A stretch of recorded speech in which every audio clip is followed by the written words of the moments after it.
Boa tarde, galera Stream Monster, tudo beleza? Queria desculpar o atraso, são 15h35 da tarde, quarta-feira, dia 18 de janeiro de 2023.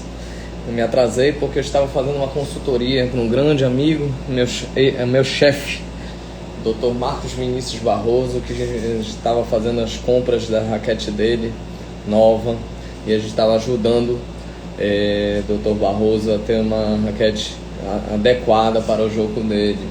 Fiz até um gráfico, ele estava na escolha entre essas três raquetes.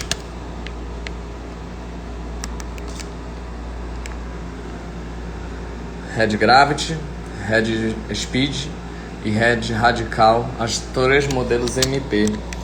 E ele está decidindo qual a escolha que ele vai efetuar. Dei os prós e contras e tudo que a gente pode ajudar dentro de uma consultoria, que é super importante, ficando a mensagem de que estamos oferecendo esse serviço de consultoria. Dá uma chegada na bio, no clique na bio, para a gente poder ajudar vocês a escolher uma raquete de beach tênis, de tênis, adequar seu jogo, ficar mais próximo de vocês para vocês terem um jogo bem melhor, que a gente chama de um jogo monstruoso, beleza? Hoje a gente vai falar do jogo do torneio Master 1000, começar a série dos torneios Master 1000 de Indian Wells. O que me chamou muita atenção é a monstruosidade que é o complexo tenístico de Indian Wells, né? E isso é no meio do deserto da Califórnia. É impressionante como eles conseguiram construir uma estrutura de tamanho tão grande no meio do deserto. E é interessante que o complexo tenístico ele fica no meio do deserto. Isso é bem bacana. É um torneio recente, é um torneio que começou a ser efetuado em 1987 pelos homens e em 1989 pelas mulheres. A localização dele é na Coachella Valley, na área de Palm Springs, a 170 km a leste de Los Angeles, certo? No Indian Wells Tennis Garden, que foi construído em 2000. Então possui 20 quadras com estádio central com capacidade de 16.100 lugares, certo? Antigamente ele era o Pilot Pen Classic, Congoleon Classic e o New Zik Champions Cup, os outros nomes do torneio de Indian Wells. O organizador atual desse torneio é o ex-tenista alemão Tommy Haas, que faz a organização, é o presidente e o coordenador do torneio, certo? E uma coisa interessante que a chave do torneio de Indian Wells é uma chave de 128 jogadores, assim como a de um grande slam.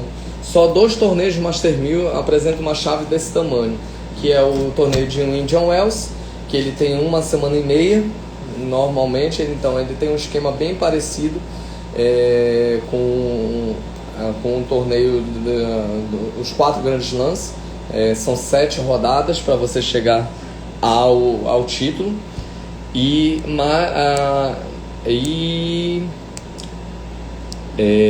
mas a diferença é que os cabeças de chave principais saem de bye, então eles não jogam a primeira rodada, tem folga na primeira rodada, diferente dos grandes slams, que todos os chaveados jogam. Então é uma chave de 128, mas que não comporta 128 jogadores, comporta menos. Se eu não me engano, são 96 vagas dentro da chave principal. E os 2 maiores ganhadores desse torneio são Roger Federer com 5 títulos e Novak Djokovic com 5 títulos no masculino. No feminino,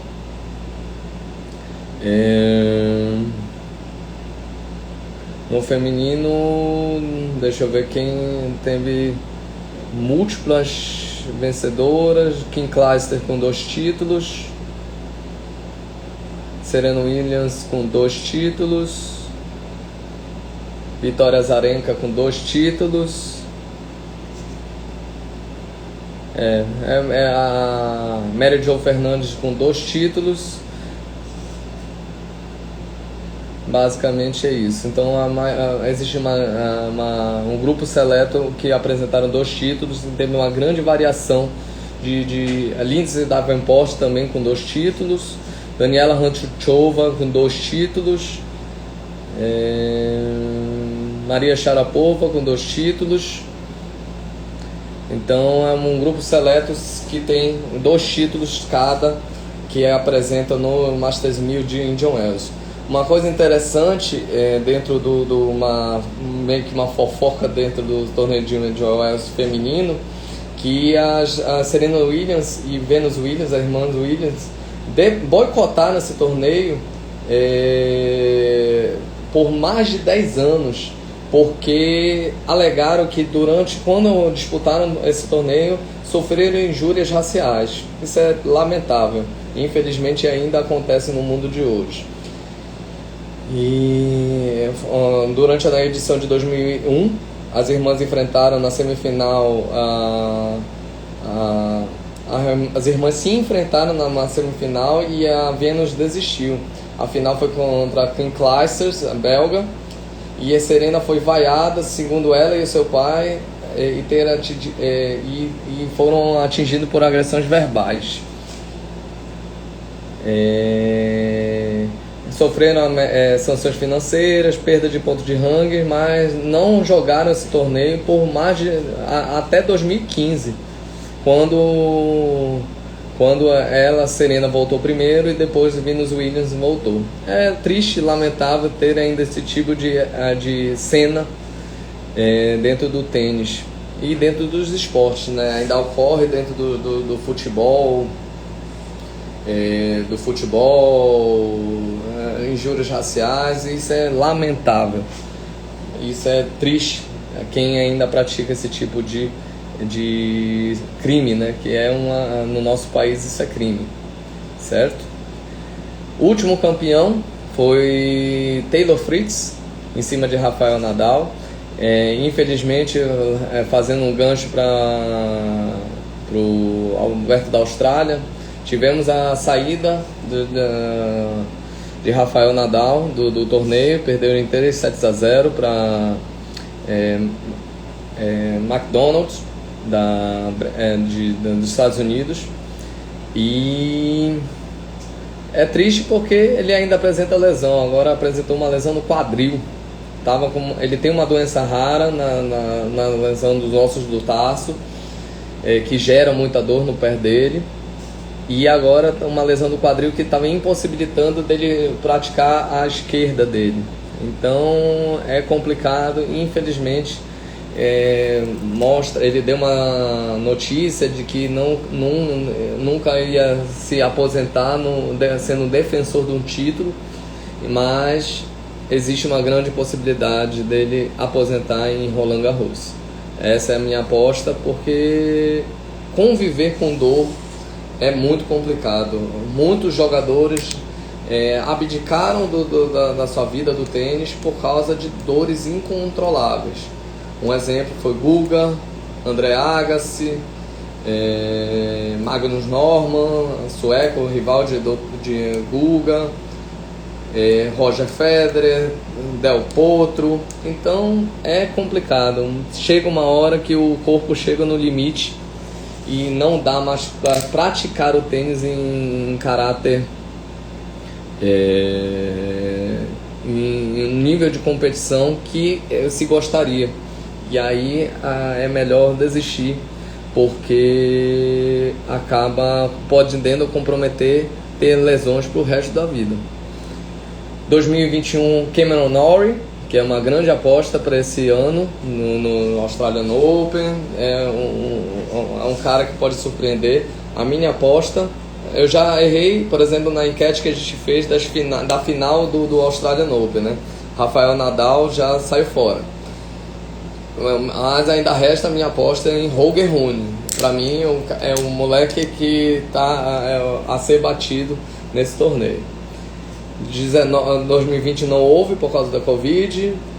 2019 Dominic Thiem ganhou o Roger Federer. Roger Federer teve 4 vice-campeonatos nesse torneio, sendo em 2019, 2018 para Juan Martín del Potro. Em 2017 ele ganhou de Stanislas Wawrinka, perdeu 2 vezes em 2015 e 2014 para Novak Djokovic e Novak Djokovic. Em Djokovic em 2016 ganhou de Milos Raonic, certo? O Federer ganhou ainda em 2012, 2006, 2005, 2004, certo? E o nosso brasileiro Gustavo Kirten foi o que chegou mais próximo do título de Indian Wells.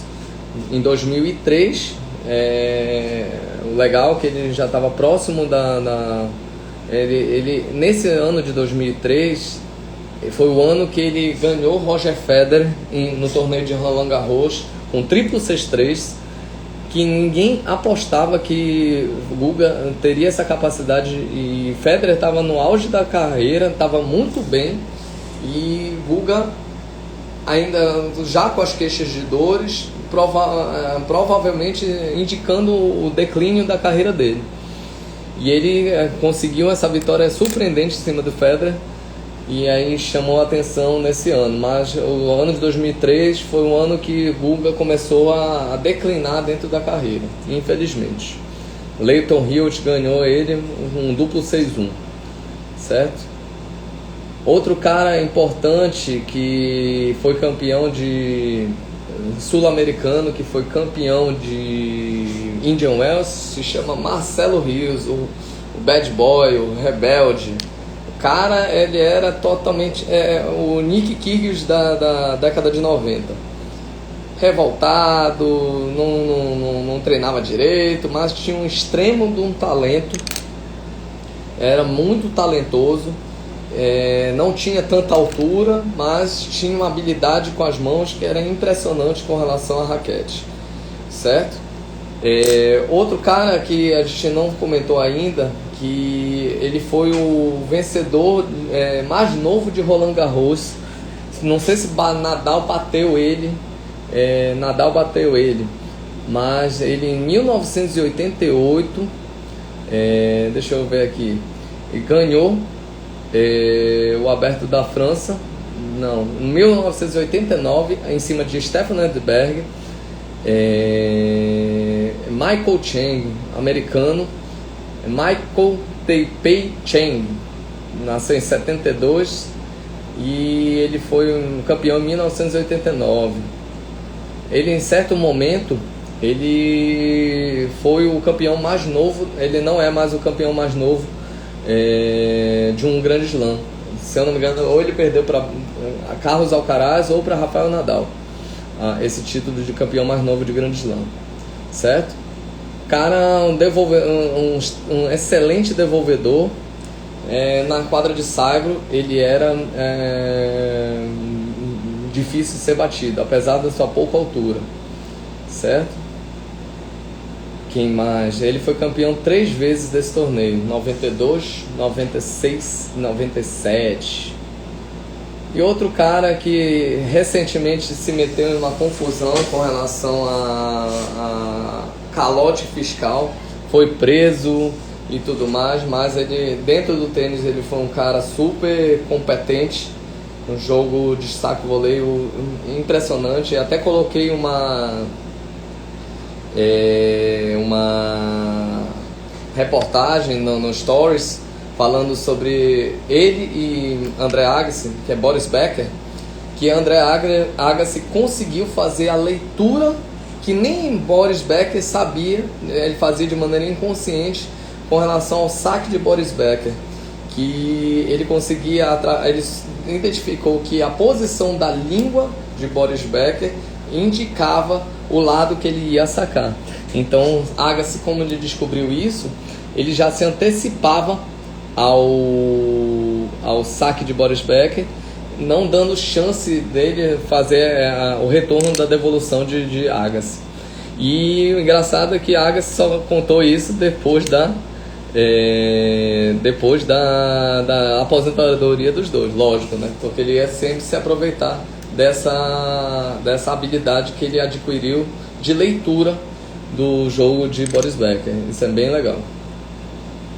Outro cara que apareceu aqui, que foi vice-campeão, que é tio de uma grande revelação também, que é uma grande aposta do Australian Open desse ano, se chama Peter Korda, que é o tio do americano Sebastian Korda. Deixa eu ver aqui. Sebastian Korda. Deixa eu ver qual foi o resultado do jogo dele.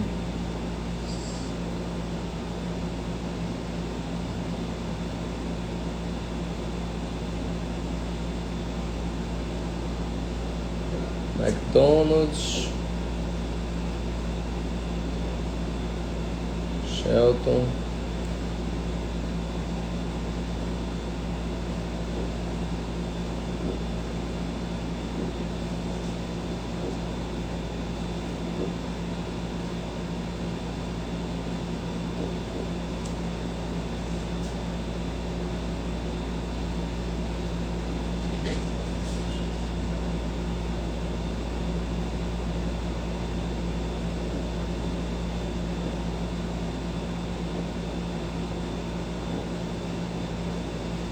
tô achando aqui a partida do Korda.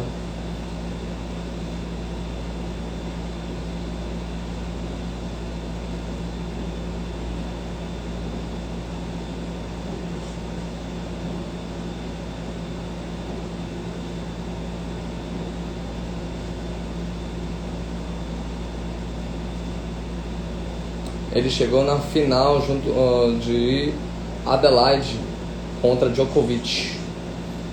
Perdeu na final do torneio.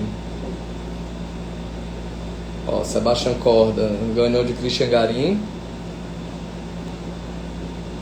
na primeira rodada, 3-1. Alguns jogos foram adiados, né, por causa da chuva e da condição climática, que ou é chuva ou é um calor dos infernos lá na Austrália. Infelizmente é assim para os jogadores. Hoje, Sebastian Korda ganhou também na segunda rodada do Yosuke Atanuki, 3-0. Ele é o cabeça 29 e é sobrinho do Peter Korda, um jogador também profissional da década de 80 e 90. Certinho? Deixa eu ver o que mais a gente pode falar. Nas duplas também, nossos brasileiros também não conseguiram sucesso, nenhum título, só chegaram nas finais em 2014, Bruno Soares junto com o austríaco Alexander Peia e Lucas Kubot com Marcelo Melo em duas finais, 2017 e 2019. Vamos para as meninas. Depois dessa fofoca, houve como a gente falou, existe uma grande leva de campeãs do torneio que começou em 89. A grande leva de campeãs. Quem a gente pode chamar a atenção, que é Vitória Azarenka, ainda em atividade, por exemplo. Bianca Andreescu, que já foi campeã de Grand Slam também do US Open. Paula Badosa, favorita também para ir longe no Australian Open. E Iga Swiatek.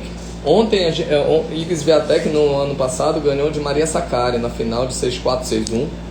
E ontem eu vi o jogo de Maria Sakkari contra... esqueci o nome da menina, a russa.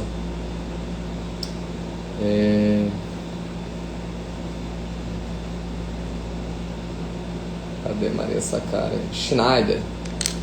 a Schneider, ela deu um trabalho para Maria Sakkari.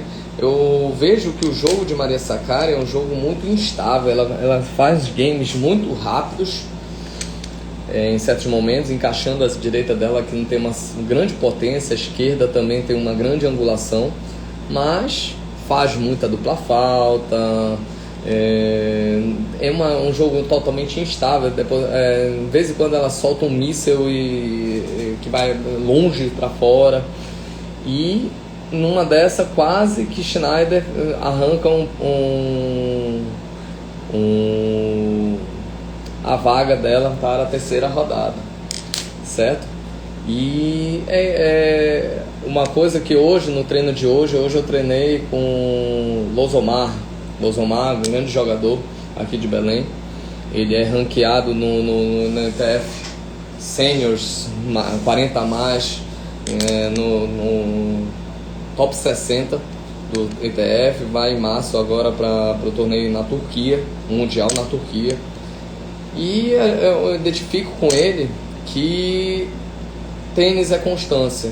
Tênis, você não pode dar a chance para o seu adversário ganhar o jogo errando. Quem tem que errar é o seu adversário. Então, quanto mais você erra, mais você vai se afundando num buraco e num ciclo de negatividade que você não pode entrar. Hoje a gente fez um jogo que eu tinha muitas vantagens, o professor pediu para ter muitas vantagens para poder equilibrar o jogo com ele. E eu não estava aproveitando essas vantagens. Então, no meio desse jogo, eu comecei a trocar bola e ter 20, 30, 40 trocas de bola para poder alcançar o erro do meu adversário. Então, assim como no amador, é assim no profissional, não tem jeito. E no profissional o peso da bola é muito maior, muito mais rápido. Então fica a lição de Maria Sakkari, que quase vacilou e quase perdeu. Quem jogou muito bem, ontem também eu observei o jogo, foi Jéssica Pegula. Tá jogando um tênis super consistente.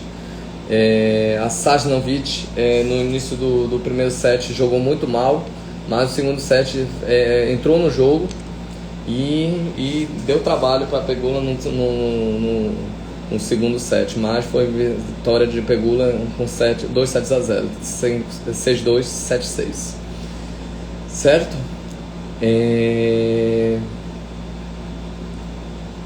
Então,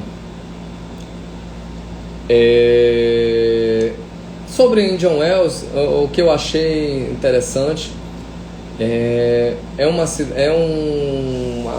a visão que eu coloquei na chamada da live e que está no site do Paribas, BNB Paribas Open, que é o nome do torneio de Indian Wells, é impressionante com relação ao complexo tenístico de Indian Wells, como a gente falou. Então, aí essa viagem pelo mundo que vai ser bastante interessante, a gente observar os complexos tenísticos, eu vou tentar mostrar e ver e deixar esse gosto de querer visitar cada torneio, que é o gosto que eu tenho desde que eu começo a jogar tênis, querer conhecer cada cidade onde tem algum torneio de tênis profissional. Beleza? Amanhã temos o dia de TBT, né? O dia de tema médico. E eu vou procurar falar amanhã sobre o nosso joelho.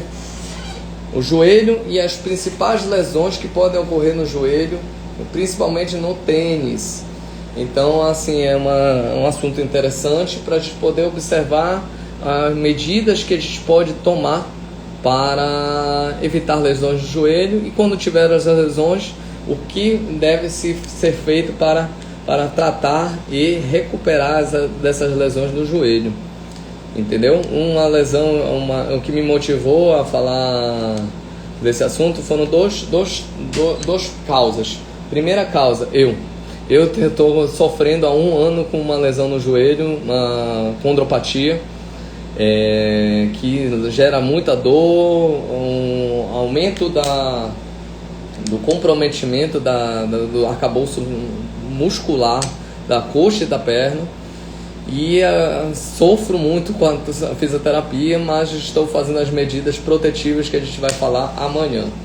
E também uma lesão importante que ocorreu ano passado foi da nossa atleta brasileira de duplas, jogadora melhor ranqueada de duplas do Brasil, que é a Luísa Stefani, excelente jogadora, que numa final de torneio, rompeu o ligamento cruzado anterior, que é uma da outra lesão que a gente vai falar, e a gente vai conversar um pouquinho mais amanhã, às 10h30 da noite, a live noturna amanhã, tá certo? Vamos agradecer a galera. Bruno Tomás, meu primo, um grande abraço. Felipe Fortino, um grande abraço. Vitor Vergílio, grande abraço. Luísa Ramos, beijo grande.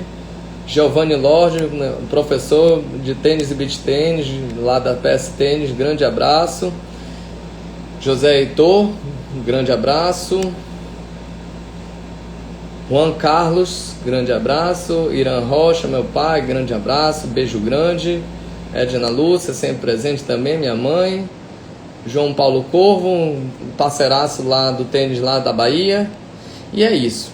Então amanhã a gente vai falar da live anatomia, alguns detalhezinhos sobre o joelho e as principais lesões que podem ocorrer no tênis sobre o joelho, tá certo? E aí na sexta-feira vamos continuar nossa viagem pelo mundo, pelo o Miami Open, ou o Masters 1000 de Miami, que você sai da costa oeste dos Estados Unidos e vai para a costa leste, na Flórida, tá bom? Beijo grande, fiquem com Deus, tchau, tchau.